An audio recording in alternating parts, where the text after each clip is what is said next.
Jai Sai Ram, and a warm welcome to you all on the next episode of Tuning Into Sai, a podcast series offered by Sri Sai Centre of Mill Hill. In today's episode, I am joined by Mrs. Ramani Jeganathan. Ramani Auntie was born in Sri Lanka and has been in the UK since 1985. By profession, she works as an accounts assistant. Auntie has been in Baba's fold since 1991 and has been a regular attendee of Mill Hill Sai Centre since 1992, where she used to help with any admin work the centre required, along with helping prepare food for special occasions and altar, and was also an SSE teacher from 2003 to 2010. She was also Region 3 SSE Coordinator from 2011 to 2014 and Deputy Head for the National SSE Coordinator from 2015 to 2018. So without further ado, welcome Auntie. Thank you for coming on Tuning Into Sai. Looking forward to hearing your experiences. So Auntie, to begin with, can you share about how you first encountered Baba? Okay, Sai Ram. Yeah, I was not born in Sai family. After I got married, then, a few years I didn't have any children. So my other half's older sisters, they all Swami devotees. So one of the sisters asked, she used to write letters, said please go and see Swami, start going to Bhajan, Swami will give you children. So we went to, at that time not many centers, 1991, we went to Mill Hill Sai Centre. It take about 1.5 hours drive, and the Bhajan is about 3 o'clock in the afternoon. We started summertime, like hot, and we went there 2-3 days. Then the winter started and we didn't. Then one of our friends said there's Mill Hill Sai Centre, it's closer. It's only 20 minutes drive from where we used to live. So we started coming to Mill Hill 1992 September onwards. Yeah, I like to come early and help like sheets or or put the chairs or anything. So I started coming early, myself and the other half. So I used to have a lot of friends started coming, and then we didn't have the permanent visa. We couldn't travel back to Sri Lanka. So my other half wanted to see his sister. So what we did was 1994, we decided to go to Chennai. Then they all from Sri Lanka, his family, joined in Chennai. From Chennai we went to Puttaparthi, stayed there for 3-4. That was the first time. So we decided to stay there 4 or 5 days, then go back to Chennai. Then they will go back to Sri Lanka and we'll come back here. So one day there was a night bus from Puttaparthi to Chennai. So we went and asked for the tickets. We want to go back tonight. Then for some reason there's no electricity. So that guy couldn't issue the ticket. So he said you have to stay back 1 more day, then go following. So we stayed 1 more day. That's the day I had like number 1 token. Oh, wow. So by then, when you went to birth theatre, you had developed your connection with Baba already? Yeah.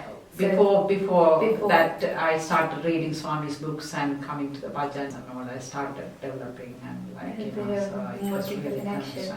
So you went and you got the first token ticket. Yeah, number 1. When they gave number 1, I couldn't believe it, So how. And that was the first time you were going to Prashanti. Yeah, that's right.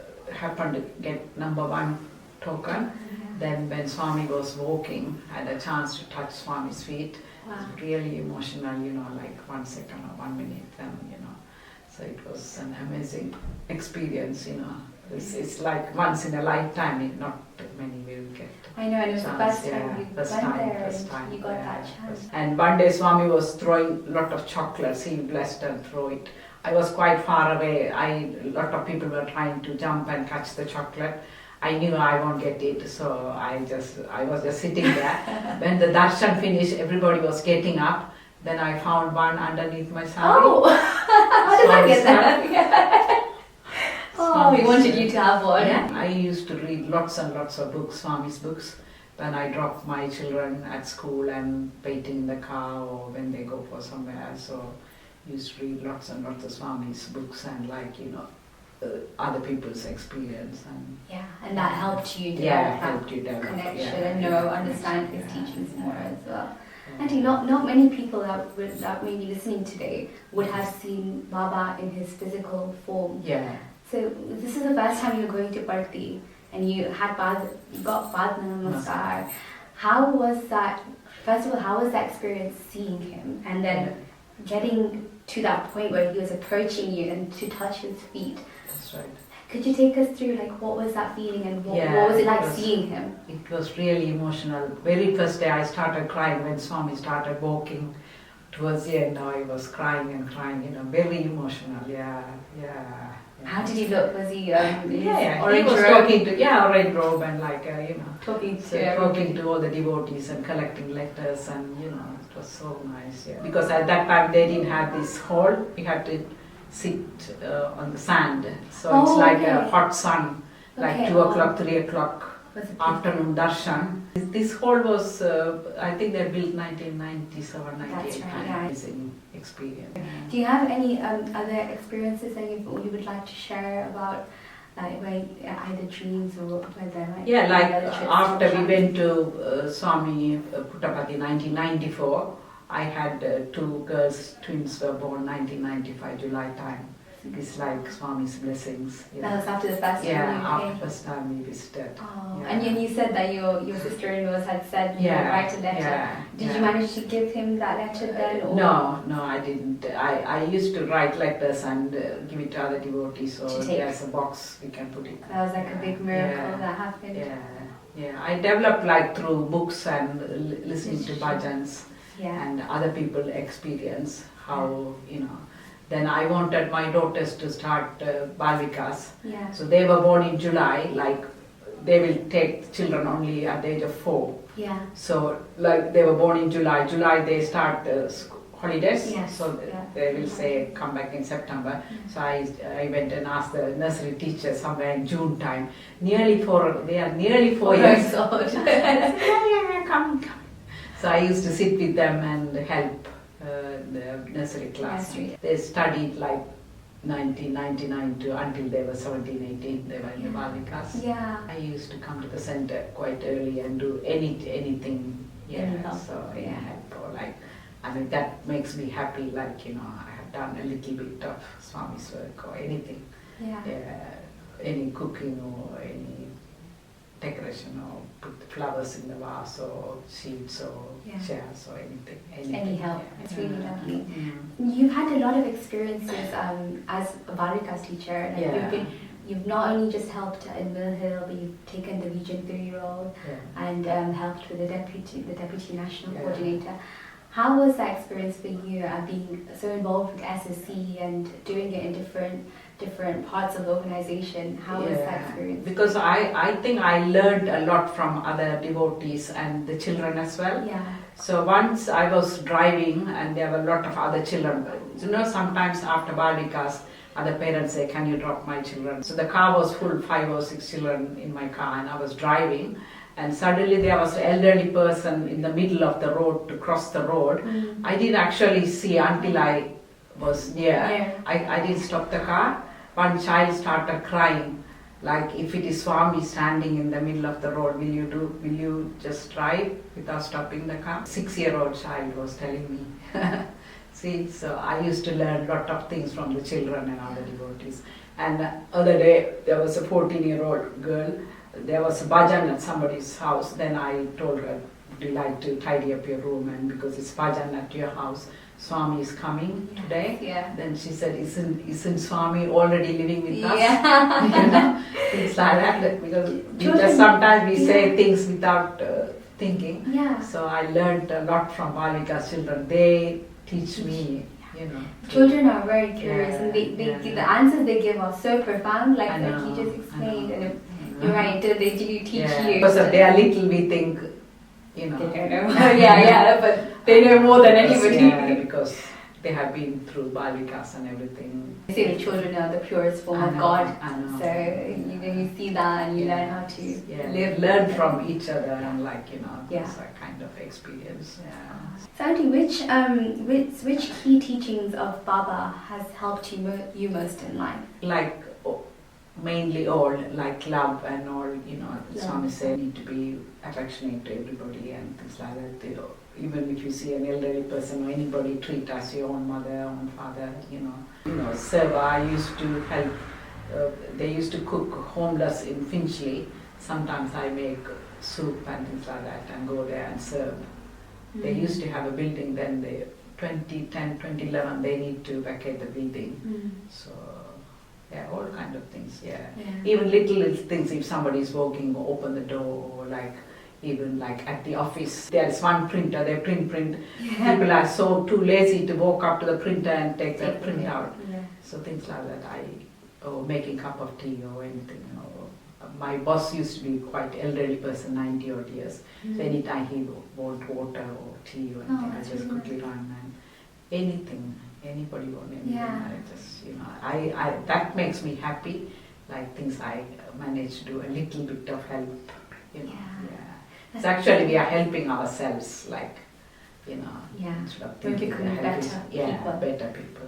Better for the community and even anybody can start helping at home, like, you know, if it is little children, like washing or cooking with the mother or going to for shopping with them and help to pack or little things to help them.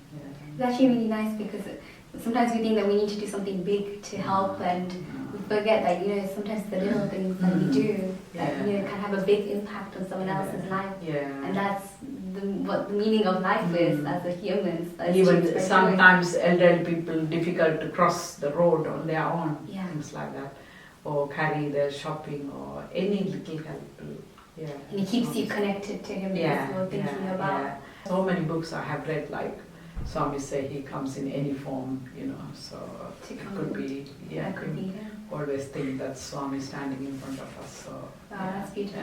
That's great. You said you've read a lot of Sai literature. So what has, over the years, what has been that collective teaching from a Sai literature book that you've kept close, like you just mentioned about Bhagwan? Swami's childhood stories, like how he used to help his granddad, and it says like Swami ran to school, lunchtime, 1 hour break, he quickly ran back and do cooking for his grandfather, give food, and he ran back. Really? Childhood stories. And, and you could learn a lot from how he was as a child and how we should be. That's lovely. How he's helping his classmates and everything, and anybody can't afford it. There was a story that one of the boy couldn't afford a trip or something, then he was helping and things like that. That's really nice because we don't, I think apart from Barikas, we don't hear a lot about his childhood stories, and his childhood stories are very with his classmates, with his family and how he was, and there's a lot we can learn from that. Since he's little, like even one of the story, Ishwarama says some beggar person came, Sathya, you need to give your food or something. Then what he does is he gave his food to the beggar people, and he tell his mom, oh, I have eaten.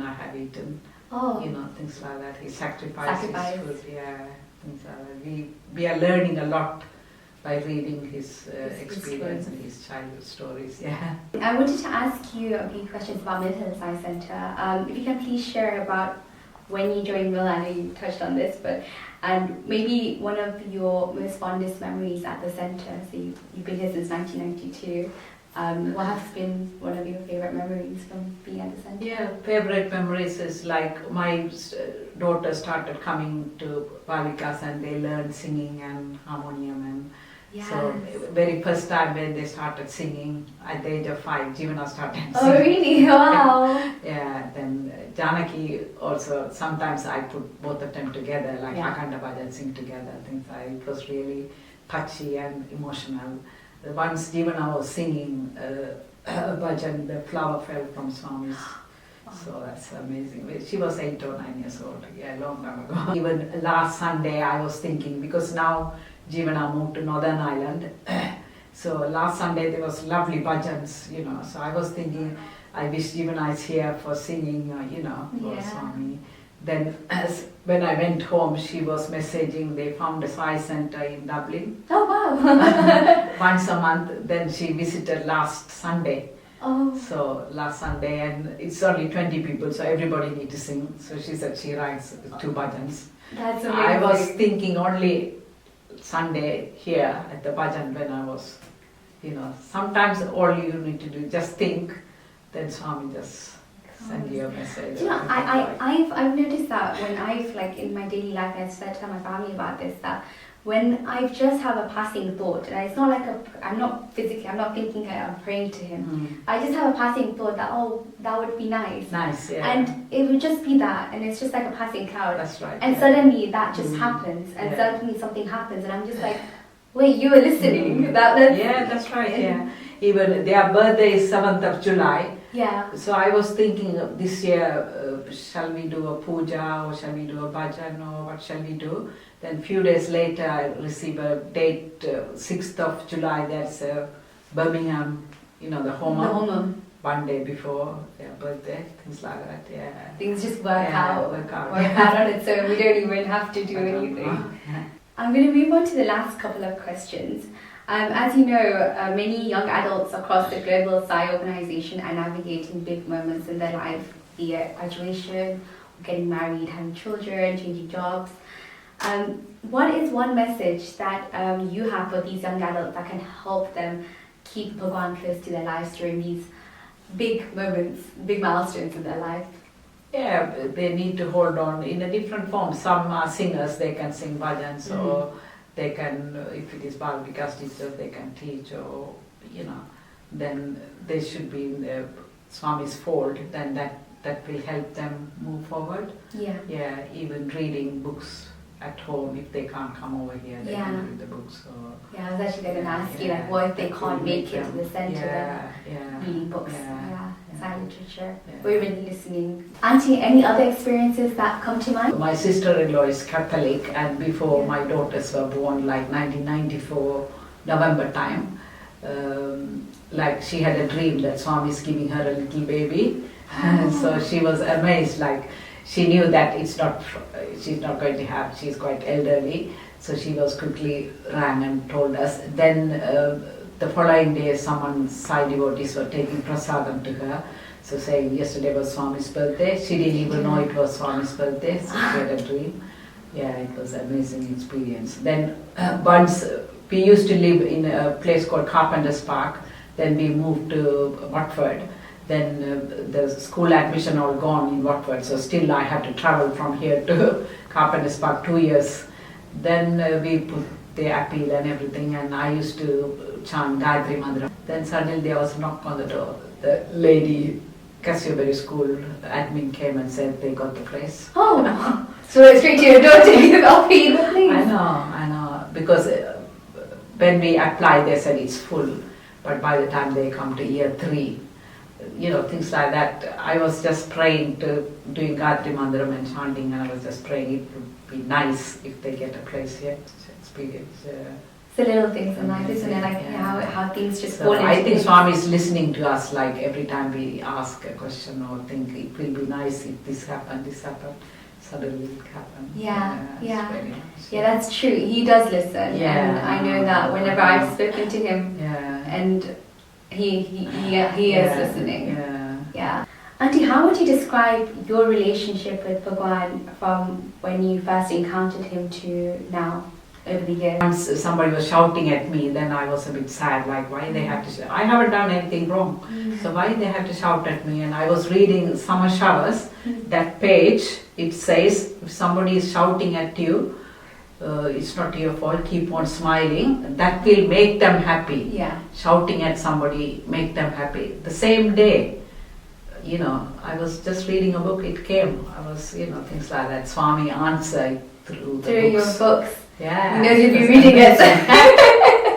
I sometimes feel like whenever I have a question, I either ask him, or sometimes I just turn a page in a book and just read that and say like, okay, what do you have to say? And that sometimes just answers help us. Sometimes when we read the thought for the day, the answer is there. You say that was for me. Yeah, I know. So thank you for sharing that. Moving on to the closing question. So this year we're celebrating our beloved Bhagwan's 100th birthday. What's your special message or birthday wish for Baba that you would like to wish him? Oh, Swami's, happy birthday and help bless all of us, if everybody is happy, then, he also make us happy as well. We can't ask for more, Swami is already giving us so many things and so much. Yeah, we are so blessed that we are in the Swami's fold, Yeah. so many good things and we are learning each day, we are learning little by little, every day. Thank you, Auntie. That was so wonderful. Thank you Thank for you. speaking with us today. It was lovely listening to you and listening to your experiences. And thank you to everyone at home who have watched this episode of Tuning Into Sai. Please stay tuned for the next episode. Jai Sai Ram. Yes, sir.